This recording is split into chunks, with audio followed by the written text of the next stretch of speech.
Good morning. Welcome again to Morning Devotions, and welcome to the Sea of Galilee. Off here to my right will be the Mount of Beatitudes, where we were the tour just the other day. Right down behind me, of course, the Sea of Galilee.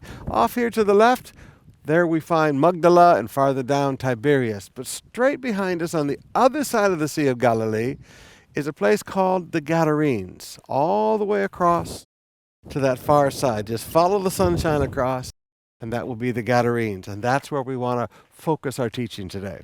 Mark chapter 5, beginning with verse 1. So they arrived at the other side of the lake, in the region of the Gerasenes. When Jesus climbed out of the boat, a man possessed by an evil spirit came out of the tombs to meet him. This man lived in the burial caves and could no longer be restrained, even with a chain.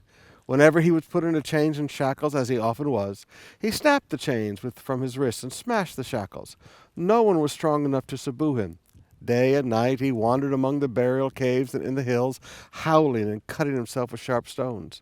When Jesus was still some distance away, the man saw him and ran to meet him and bowed low before him. With a shriek he screamed, "Why are you interfering with me, Jesus, Son of the Most High God? In the name of God, I beg you, don't torture me." I like that. Jesus didn't worry about demons attacking him. They were scared of him. For Jesus had already said to the spirit, "Come out of the man, you evil spirit." Then Jesus demanded, "What is your name?" And he replied, "My name is Legion, because there are many of us inside this man." Then the evil spirits begged him again and again not to send them to some distant place. Now, we know the rest of the story. Jesus cast them into the pigs jumped off the cliff, and they were drowned. But what I want you to notice, they begged not to send them to some distant place. There are geographical areas that demons like better than other geographical areas. And I don't believe it has to do with the physical location and the trees and the grass. It has to do with the condition of human suffering and sin in the area. Demons love places of death, cemeteries.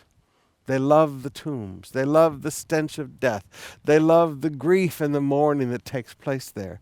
But demons also like a sinful atmosphere. This side of the Sea of Galilee was the Jewish section. This is where people were devout and followed God. On the other side, that's a different matter, as illustrated by the fact that they had 2,000 pigs. Now I want you to notice these people were not just living in disobedience.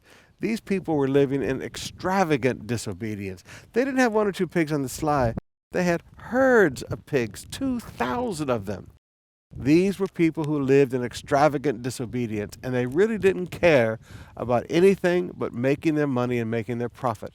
To the point that when the man came and they saw him with the demons cast out and in his right mind, they begged Jesus to leave. They didn't want Jesus around there. He'd cost them money. Now, you wanted me to put it very simply. Demons love an atmosphere where people are more interested in money than they are interested in God, and they're interested in helping people. Demons love an atmosphere where there is extravagant disobedience and rebellion taking place. Demons love an atmosphere where there is suffering and death and grief. These are atmospheres I've learned to avoid in life.